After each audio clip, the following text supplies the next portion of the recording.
Doctor صاحب حق مہر کا جو تصور ہے اسلام کے اندر اس کے بارے میں ہمیں بتائیے کہ حق مہر کتنا ہونا چاہیے جب شادی ہوگی.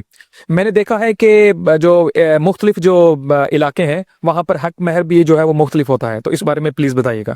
جی نمبر ایک تو بات تو یہ ہے کہ حق مہر کا تصور قرآن مجید میں موجود ہے. جی. احادیث صحیحہ حضور صلی اللہ علیہ وسلم کی اس میں حق مہر کا تصور موجود ہے. اس لیے ہمارے فقہا نے کہا ہے کہ حق مہر نکاح کے لیے ایک لازمی جز کتنا ہونا چاہیے. حقیقت بات تو یہ ہے کہ اسلام نے یہ تو کہا ہے کہ حق مہر ہونا چاہیے. اب اسلام نے اس کو مقرر نہیں کیا کتنا ہونا چاہیے. جی.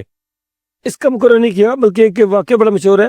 جناب حضرت عمر کے دور میں آپ نے ممبر پہ بیٹھ کے آپ نے کہا کہ میں حق مہر لوگوں نے زیادہ دینا شروع کیے ہیں, میں چاہتا ہوں کہ میں حق مہر مقرر کر دوں. اب اس دور میں یوں سمجھے کہ وہ پارلیمنٹ کا ایک بل تھا اور وہاں مسجد نبی کی بیک سائڈ پہ وہاں بیٹھی ایک عورت کھڑی ہوئی. اس نے کہا عمر تم کون ہوتے ہو یہ حق مہر کو مقرر کرنا چاہتے ہو, جبکہ اللہ نے اس کو مقرر نہیں کیا. قرآن میں تو ہے کہ اس نے آج پڑھی اس خاتون نے, اس نے کہا قرآن پاک میں ہے اگر تم اپنی بیویوں کو احداہن قنطارا ڈیروں مال بھی دے دو, پھر اگر طلاق ہوتی واپس نہیں لے سکتے, تو اس نے کہا لفظ قنطار ہے, اور قنطار کا مطلب کیا ڈیروں مال. اگر قرآن نے مختص نہیں کیا, اگر احادیث میں نہیں کیا, عمر آپ کون ہوتے ہیں جو حق مہر کو مقرر کرنا چاہتے؟ تو جناب حضرت عمر تھے, عظیم خلیفہ تھے.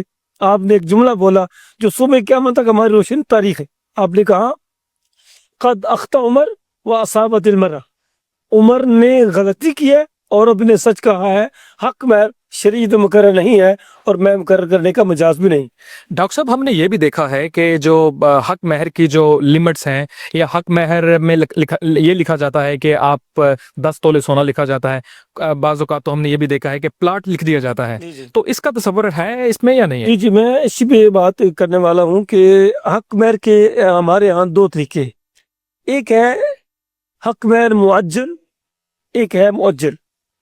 ایک ہوتا ہے اسی وقت ادا کر رہا ہوتا ہے, بعض رجسٹر میں جگہ خانہ ہوتا ہے ایسا کہ مؤجل غیر مؤجل آپ بعد میں دینا چاہتے, اور کچھ فیملیز ایسی ہوتی ہیں جو یہ کرتی ہیں کچھ وقتی طور پہ لے لیتی ہیں اور کچھ زیور اور پلاٹ لکھوا لیتی ہیں. اس میں شریعت میں ممانعت نہیں اس کی, اگر لکھوانا چاہے لکھوا سکتے ہیں. باقی رہا اس کی مقدار, اس کی جو ہے منیمم مقدار وہ حدیث میں ہے, وہ ہے حضور پاک نے ارشاد فرمایا کہ 10 درہم سے کم جو ہے وہ حق مہر نہیں. ٹھیک ہے.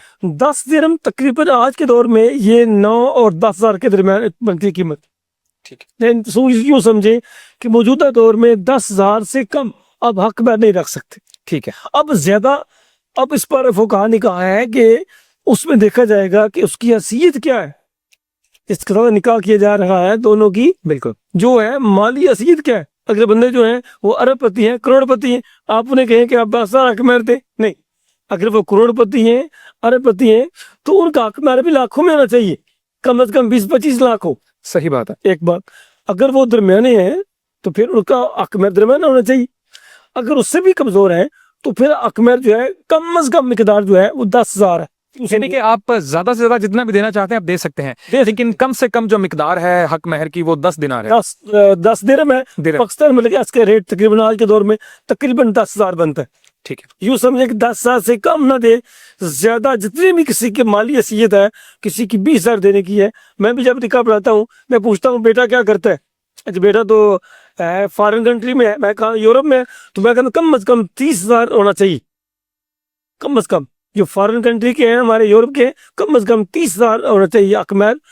اور جس سے آج کے دور میں اصل سے میں کیا فلسفہ یہ ہے, اچھے کپڑوں کا جوڑا آپ کی شوز کے سمیت آج ہے کم از کم, آپ مجھے یہ بتائیں آج کے دور میں کم از کم اچھا جوڑا جو ہے وہ 20-25,000 کا تو آ جاتا ہے. بالکل. تو اس لیے کم از کم 20-25-30,000 یہ حق مہر کم از کم ہونا چاہیے. ٹھیک ہے.